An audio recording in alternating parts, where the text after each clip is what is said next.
I've been playing City Skylines on this 100% vanilla save, and this interchange feels dull, bland, and well, it sucks.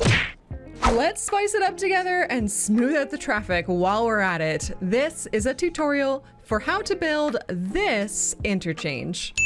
If you're starting fresh with an empty area right away, great. If not, clear out as much space as possible with the game paused, of course. It is always easier if you can give yourself more space than you think that you will need. To start this interchange, we need our roundabout in the center. I like to use these dirt roads or the 2-lane gravel road to find the center of where my roundabout is going to be. It's as simple as getting the crossroads happening between your 4 roads. I am going to delete the one side of this and then zoom in a little bit, and I'm going to build out to, let's do 120 construction cost in each direction.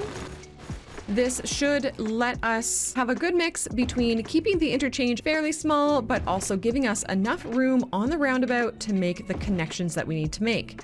And then I will use this 3-lane one-way road using the freeform road tool, having our center point be at the corner and then just pressing into the nodes all the way around. There's our circle. It's important to remember, keep these inside dirt roads until you are completely done the tutorial so that as you connect to the roundabout, you don't get this road deforming or going all misshapen.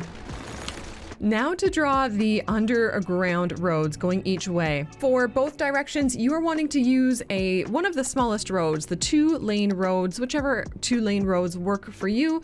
This will provide the best lane maths possible in vanilla, and I'll explain that further in just a quick sec. But first, I am going to choose this road for our north-south, and I'm keeping the elevation step in vanilla to the largest step possible, and I'm going to go as close as I can to this node up here, but not touching it. And then I'm going to page down just once. I'm going to start my road there, page back up, and make this the shortest possible road. I'll do the same thing down here, as close as possible to that road, page down once, and start to draw the road, page back up, and do the shortest possible road. Then I am going to go into the traffic view, which shows us underground, and just connect those 2 roads up. Easy. For the east-west on my interchange, I'm going to use this tram track road. You use whatever works best for you, and it's a very similar concept, except change your elevation step to the lowest possible option. Get as close to this node as you can without actually clicking it, and press page down 4 times. 1, 2, 3, 4. That will let us go underneath. But you want to draw the road going up first, so go back to ground level, do the shortest possible road, and do the same thing over here. 1, 2, 3, 4, and back up to ground level and the shortest possible road. Then back into your underground view, and you should have no problem connecting them up.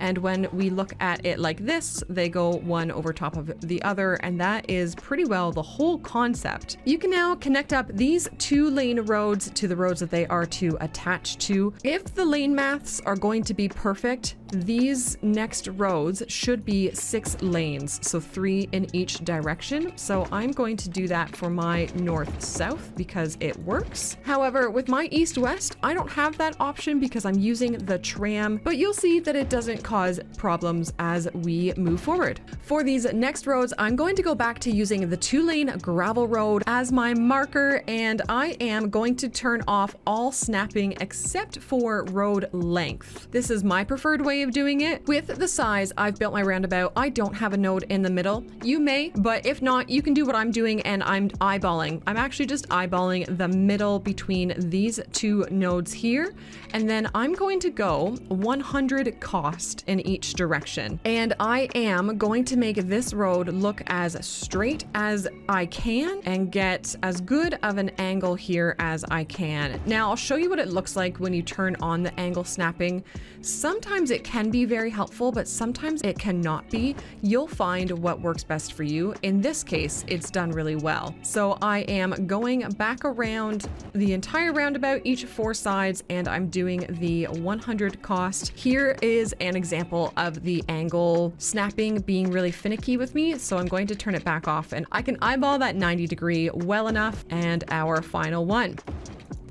Now this next part is my most favorite part of the entire interchange. It's just this. So start at any one of your nodes and you just go all the way around, and you should have no problem going all the way around your entire interchange. From here, we are simply upgrading roads with lane maths in mind. So I'm going to use the 2-lane one-way road, and that will be what connects at your 6-lane going down to your 2-lane road. So doing this all the way around. With the way that I drew in those dirt roads, all of my one-ways have conveniently upgraded to the correct direction, but you can fix them if yours haven't.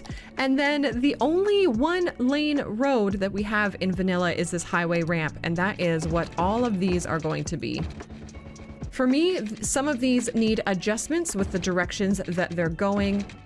So pause the video here if you need to take a look at this and adjust your one-way roads. We are almost done here, but I really want to make it clear why I am not choosing to do highway roads for all of these. Having the 2-lane and the 3-lane roads be the kind of regular road style rather than the highway will reduce the speed limits on these in the vanilla game. If these were highways and if these all had vanilla highway speeds, our Sims would just drive along here, and instead of taking this underground route to go straight through, they would take the higher speed highway route all the way around, which defeats the purpose of this interchange. The last couple of things to do are to delete the middle guide roads here, and I like to turn off the traffic lights at these intersections.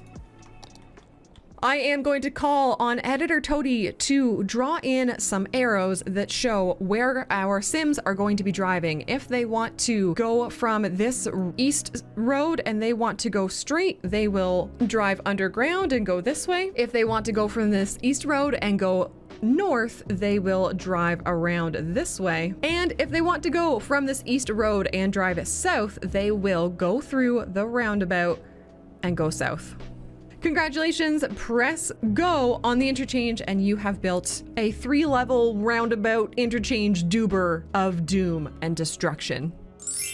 Then of course, decorate it with all your available vanilla items. And while we've got this great vanilla look, I want to show you in our traffic routes menu, we can click on each of these roads and we can see that no one, let's get rid of pedestrians and cyclists, no one from over here is taking this road to go straight through. Instead, they're all going underneath, and it should show that for every single direction. And if you want to get real spicy with an interchange like this, turn on some mods, get a nice LUT, get some intersection marking tool happening, and look how beautiful this can be. Now, what to do with this mess of an intersection?